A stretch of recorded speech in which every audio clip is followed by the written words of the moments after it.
Mes chers amis, l'heure est grave et j'irai même jusqu'à dire que l'heure est très grave. La petite vidéo, du moins le petit extrait que je viens de vous montrer là à l'écran, c'est une vidéo qui fait actuellement le tour des réseaux sociaux. Et je vois énormément de personnes mettre en description « Brenda est en danger, libérez Brenda, qui connaît le type si monté et descendu ». Croyez-moi, ce n'est absolument pas ce que vous pouvez vous imaginer, puisque dans cette vidéo, j'essaie de vous raconter brièvement les faits tels qu'ils m'ont été raconté en inbox et bien évidemment comme d'hab je donnerai mon avis. Avant toute chose, je tiens déjà à préciser que je ne suis pas d'accord avec toute forme de violence pratiquée sur une femme.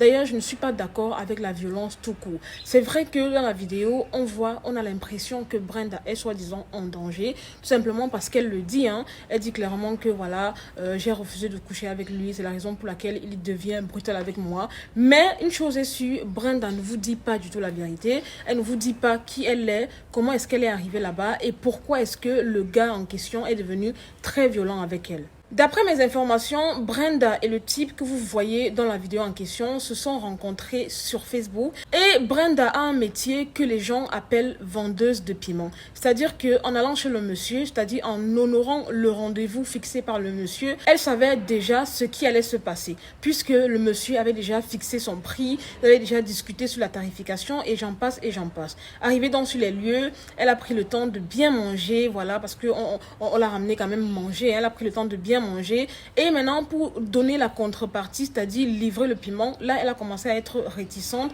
raison pour laquelle le monsieur était vraiment très en colère. Et en plus même, si vous remarquez très bien, la suite de la vidéo n'a absolument pas de son. Posez-vous la question, pourquoi est-ce que la suite de la vidéo n'a pas de son? Eh bien, figurez-vous que dans la suite de la vidéo, le monsieur, en même temps qu'il la bastonnait, expliquait pourquoi est-ce qu'il se comportait ainsi. Parce que, voilà, elle a pris son argent et elle n'a pas voulu livrer le piment comme c'était, voilà, conclu au préalable. C'est la raison pour laquelle, voilà, elle a coupé le son de la vidéo qui était en sa défaveur, voilà, pour la poster sur les réseaux sociaux. Je tiens quand même à rassurer ceux qui sont inquiets que Brenda va très bien. Elle est en liberté actuellement. Elle n'est absolument pas retenue captive par le monsieur en question. Donc, ceux qui passent le temps à dire aider Brenda en danger, blablabla, blablabla. Brenda est déjà chez elle. Et je pense que si elle n'était même pas chez elle, cette vidéo ne se serait jamais retrouvée sur les réseaux sociaux. Alors pour terminer, j'aimerais dire un mot aux jeunes filles, à toutes ces filles-là, voilà, qui veulent la vie facile, qui cherchent les porteurs à gauche et à droite. Oui, je sais que c'est décembre. Oui, je sais que voilà, en décembre, tout le monde, voilà, cherche un peu d'argent et tout. Mais de là à se ridiculiser comme ça, je ne suis pas du tout d'accord. Tu rencontres une personne sur les réseaux sociaux, voilà, vous discutez, il t'invite, tu pars chez lui, mais tu partais chez lui en t'attendant à quoi? Tu ne le connais absolument pas. Si tu connais pas quelqu'un, enfin, c'est clair que ce genre de personnes, en fait, ils vont te demander de livrer le piment. D'autant plus que, vu la clause que tu as établie avec cette personne dès le départ, donc ne sois pas surpris qu'à la fin, ils te demandent de livrer le piment et qu'ils s'énervent quand tu ne veux pas obéir. Parce que, enfin, je pense que sincèrement, les filles, à un moment donné, il faut arrêter, quoi. Parce que si tu ne veux pas te retrouver dans de telles situations, fais en sorte de ne pas être dans de telles situations, en fait. Ça ne sert strictement à rien d'aller chez un inconnu. En fait, deux fois, j'ai l'impression que nous, les filles, nous cherchons nous-mêmes les problèmes. Vous voyez, nous-mêmes les problèmes. Tu ne connais pas le type, c'est pas ton petit ami, c'est pas ton grand frère, je sais pas moi, ton oncle, tu l'as rencontré une ou deux fois, vous avez parlé, pardon, une ou deux fois sur les réseaux sociaux, il t'invite chez lui moyennant paiement, toi tu y vas, mais qu'est-ce que tu pensais à quoi en fait en partant? En tout cas, décembre ici, on va voir de toutes les couleurs. Ne restez pas chez vous. Ne restez pas chez vous. Parce que en décembre ici, là, il y a beaucoup de choses qui se passent. Ou les sacrifices, ou les ceci. En tout cas, les gens sont en train de chercher avec la torche comme ça là.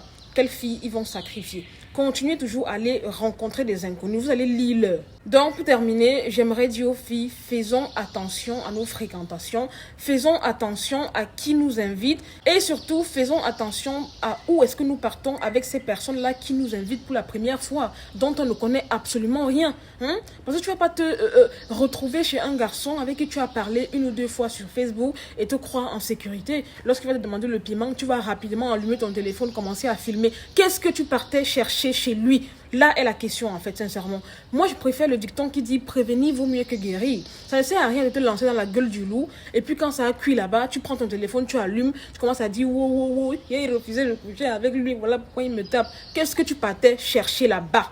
En tout cas, les filles, en cette fin d'année, j'ai juste un seul mot à vous dire.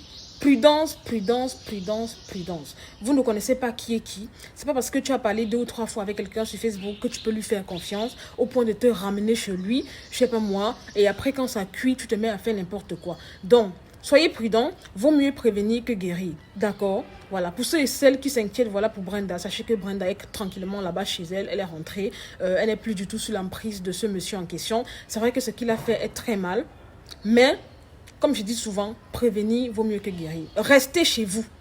Si vous voulez vendre le piment là, si vous décidez de vendre le piment là, assumez les conséquences qui viennent derrière. D'accord? Moi, je ne suis pas là pour cautionner le faux. Pour ceux qui ne vont pas comprendre mon raisonnement, c'est votre problème. Voilà les amis, c'est tout pour cette vidéo. C'était Marie Bibi pour un petit débriefing vite fait, bien fait. Partagez dans cette vidéo massivement afin que les futures vendeuses de piment qui avaient pour ambition de se lancer également connaissent de prime abord les dangers liés à cette activité. Comme ça, on ne sait jamais, ça peut les décourager.